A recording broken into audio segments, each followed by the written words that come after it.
Hallo, heute möchte ich euch die Bücher vorstellen, die ich im März gelesen habe. Das waren insgesamt 7 Stück, deswegen versuche ich mich recht kurz zu halten. Ich werde zuerst die Romane vorstellen und dann habe ich noch 2 Sachbücher gelesen. Das erste Buch, was ich im März beendet habe, war We'll Do Magic for Small Change von Andrea Hairston. Von diesem Buch weiß ich, weil auf dem Kanal von Onyx Pages ein Interview mit der Autorin war und das Interview fand ich sehr interessant und dort wurde auch dieses Buch und worum es in diesem Buch geht besprochen und daraufhin habe ich mir das sofort bestellt, weil es sehr danach klang, als ob es mir gefallen würde. Ich packe den Link zu diesem Video auch nochmal unten in die Beschreibung rein und tatsächlich hat mir dieses Buch auch sehr gut gefallen. Es ist so ein Sci-Fi-Fantasy-Buch, irgendwie sowas. Und es erzählt 2 Geschichten, die aber klar am Ende miteinander zu tun haben. Die eine Geschichte spielt so in den USA in den 1980er, 1990er Jahren und dort ist die Hauptperson Cinnamon. Cinnamon ist eine schwarze Jugendliche, die Schauspielerin werden will. Ihre Mutter, aber nicht nur ihre Mutter, sagen ihr, dass sie dafür zu dick ist. Es geht also ansatzweise manchmal auch zum Beispiel um Dickenfeindlichkeit. Das ist aber nicht der Hauptteil der Geschichte, sondern es geht darum, dass Cinnamon von ihrem Bruder, der an einer Überdosis gestorben ist, ein Buch geerbt hat. Und sie versucht jetzt mit FreundInnen dieses doch sehr mysteriöse und auch magische Buch irgendwie zu enträtseln und dem Geheimnis dahinter auf die Spur zu kommen. Die andere Geschichte spielt etwa 100 Jahre davor, also in den 1880er und 1890er Jahren. Und dort ist die Hauptperson einmal ein Alien, das auch der Wanderer oder die Wandererin heißt. Dieses Alien hat mit einem Menschen zu tun, und zwar Kehinde. Kehinde ist eine Dahomey Warrior Woman. Und am Anfang hat mich das ein bisschen irritiert, weil davor habe ich ja Ghana Moscow gelesen und da gibt es auch eine wichtige Person, die Kehinde heißt. Und es ist wohl ein häufiger Name.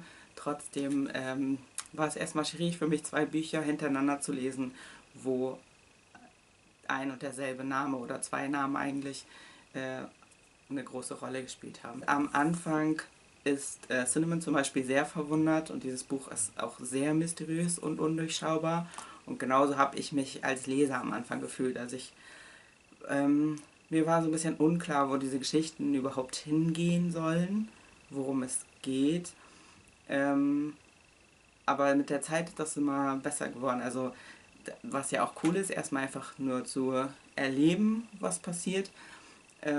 Aber später hatte ich dann auch Wünsche sozusagen für die Charaktere oder so und es ist einfach spannender geworden für mich. Abgesehen davon, dass ich die Geschichte spannend fand und sie mir deswegen sehr gut gefallen hat, hat sie mir auch gut gefallen, weil sie sehr queer war. Also viele Charaktere sind queer, so hauptsächlich in Bezug auf ihr Begehren und auch die Beziehungsformen sind relativ queer, würde ich sagen. Also es gibt mindestens 2 nicht monogame Komplexe oder Beziehungen hier drin in diesem Buch. Danach bin ich in die Bücherhalle gegangen und wollte eigentlich ein Buch rausholen, was ich tatsächlich im Endeffekt dann DNF'd habe, also nicht zu Ende lesen werde. Und da habe ich einen Abstecher in die Jugendbuchabteilung gemacht und mir das nächste Buch rausgeholt, weil ich einfach Lust hatte auf lockere, relativ leicht zu verdauende Literatur. Das erste Buch, was ich davon beendete, war Ghost von Jason Reynolds. Ich habe mir dieses Buch ausgesucht, weil ich hinten schon drauf lesen konnte, dass es um Sport gehen wird und ich mir einfach so ein Sportbuch, so ein Motivationsbuch davon erhofft habe. Die Hauptperson in diesem Buch ist Ghost, ein schwarzer Jugendlicher, der vor einiger Zeit in einer traumatischen Situation war, in der er häusliche Gewalt erlebt hat und genau das nicht richtig aufarbeiten konnte. Er lebt mit seiner Mutter zusammen, die sehr arm ist und eigentlich die ganze Zeit arbeiten muss, die er nicht so viel sieht. Genau, also er kann das Ganze nicht so verarbeiten. Durch Zufall entdeckt dann ein Lauftrainer sein Potenzial im Bereich Sprinten und versucht ihn zu fördern. Das nächste Buch, was ich gelesen habe, war Release von Patrick Ness. Von Patrick Ness hatte ich schon einige Bücher lesen, die mir sehr gut gefallen haben. Ich mag auch den Stil, wie er schreibt, was in diesem Buch auf jeden Fall auch der Fall ist. Dieses habe ich jetzt auch durch Zufall rausgesucht, das ist auch ein Jugendbuch und dieses Jugendbuch hat auch so 2 Geschichtsstränge, die parallel voneinander laufen und die ganzen Geschichten spielen innerhalb von einem Tag. In der ersten Geschichte geht es um einen Geist, der oder die eigentlich, es ist eine sie, aufgehalten werden muss, weil sonst die ganze Welt untergeht. Diese Geschichte ist sehr mystisch und es tauchen so mythologische Wesen auf, wie zum Beispiel ein Satyr oder sowas. Und die zweite Geschichte ist die, die mir eigentlich ein bisschen besser gefallen hat, die auch mehr Raum in diesem Buch einnimmt. In der Geschichte geht es um Adam, einen weißen Jugendlichen, der schwul ist. Auf der einen Seite war es krass für mich zu lesen, wie übergriffig die Eltern von Adam sind. Also was der alles erlebt und wie ungut die Familiendynamik ist und wie homofeindlich die Eltern sind. Das war auf jeden Fall für mich schon als Leser schwierig auszuhalten. Und ich hatte ja gesagt, das Ganze spielt an einem Tag. An diesem Tag jetzt muss Adam sich über sehr viele Prioritäten in seinem Leben klar werden, seine Ziele überlegen und auch viele Freundschaften und auch seine Beziehung hinterfragen, ob sie gut für ihn sind quasi. Und diese Geschichte hat auf jeden Fall auch sehr viele romantische oder so Aspekte an sich, die um Liebe handeln. Lustig fand ich, dass dieses Buch auch an das vorherige Buch anschließt, an Ghost, weil auch hier Adam das Hobby Laufen hat und mit so seinen Gedanken und sowas klarkommt, indem er Langstrecken läuft. Da ich weiterhin Lust auf so leichtere Literatur hatte, so Jugendbücher, und mir Ghost so gut gefallen hat, habe ich ein weiteres Buch vom gleichen Autoren mir ausgeliehen. Und zwar Miles Morales Spider-Man. Tatsächlich habe ich mir dieses Buch online ausgeliehen und ich dachte zuerst, dass es ein Comic wäre. Ist es aber nicht, es ist ein alleinstehendes Werk. Die Hauptperson ist Miles Morales, ein schwarzer Jugendlicher, der Spider-Man ist. In diesem Buch kämpft er auch gegen das Böse, also typisch so Superhelden-Geschichten, aber das ist nicht der Hauptfokus. Also es werden nicht sonderlich viele Kämpfe beschrieben. Sie kommen vor, aber es ist nicht 80% des Buchs, sondern viel weniger. Es geht hier auch viel darum, dass Miles Morales auf eine Eliteschule gekommen ist, die sich seine Eltern eigentlich nicht so richtig leisten können, weswegen er zum Beispiel selber arbeiten muss, um seine Unterkunft zu bezahlen. Und ein großes Problem von ihm jetzt ist, dass ein Lehrer krass rassistisch ist und zum Beispiel die Sklaverei begutheißt im Unterricht und er als Schüler ist dem einfach hilflos ausgeliefert. Dieses Buch spricht also tatsächlich ernstere Themen an, aber wie so häufig bei Jugendbüchern auf eine für mich verdaulichere Art und Weise.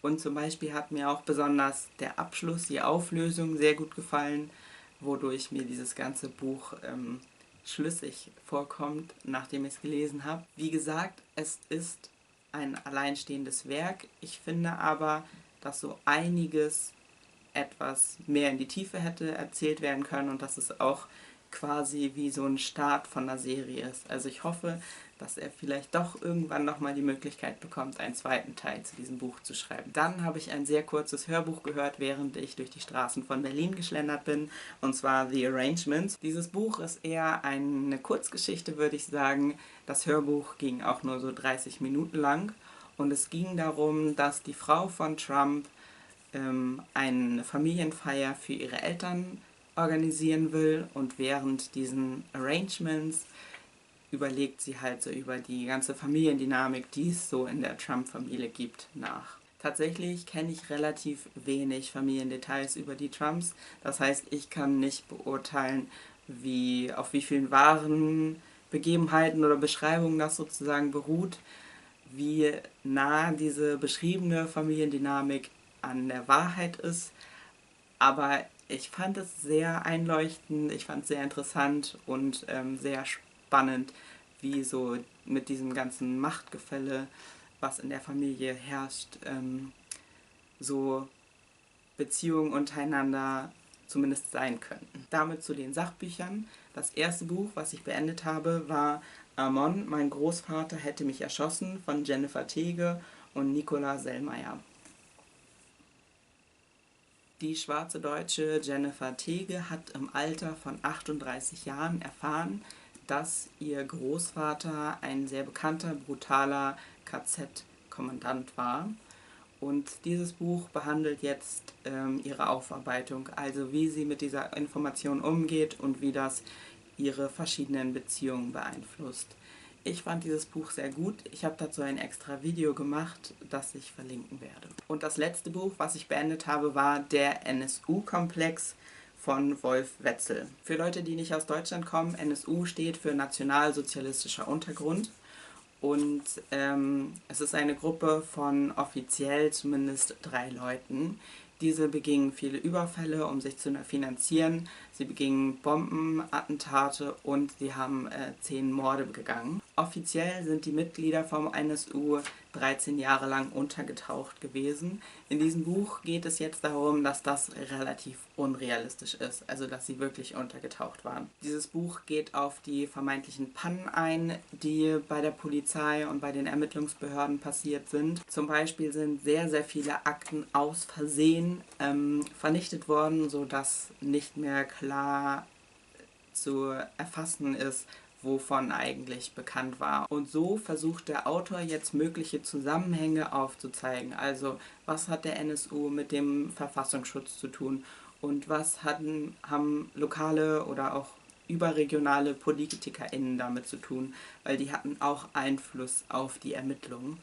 Und auch kurz ein bisschen, was hatten die Medien zu tun, weil auch die Medien diese rassistischen Untersuchungen von der Polizei gestützt haben, die auf nichts außer Rassismus, auf keinen Indizien basierten, außer auf rassistischen Überlegungen, sodass nie in Richtung Nazis ermittelt wurde, sondern immer in Richtung Ausländerkriminalität. Das heißt, dieses Buch versucht, die Systematik hinter diesen Pannen beim Ermitteln aufzuzeigen. Wie konnte es sein, dass sie 13 Jahre lang machen konnten, was sie wollten? Das Buch war inhaltlich sehr schlüssig und ich fand es auch überzeugend und finde es auch immer wieder krass, was alles so passiert ist. Mir hat so ein bisschen die Seite von den Betroffenen gefehlt, also es geht überhaupt nicht darum, welche Auswirkungen die Morde hatte, dass das eigentlich hätte verhindert werden können, wenn auf die Betroffenen gehört würde und überhaupt welche psychologischen Auswirkungen das hatte und auch haben sollte. Das fand ich ein bisschen besser dargestellt in Kein Schlusswort. Naziterror, Sicherheitsbehörden, Unterstützungsnetzwerk,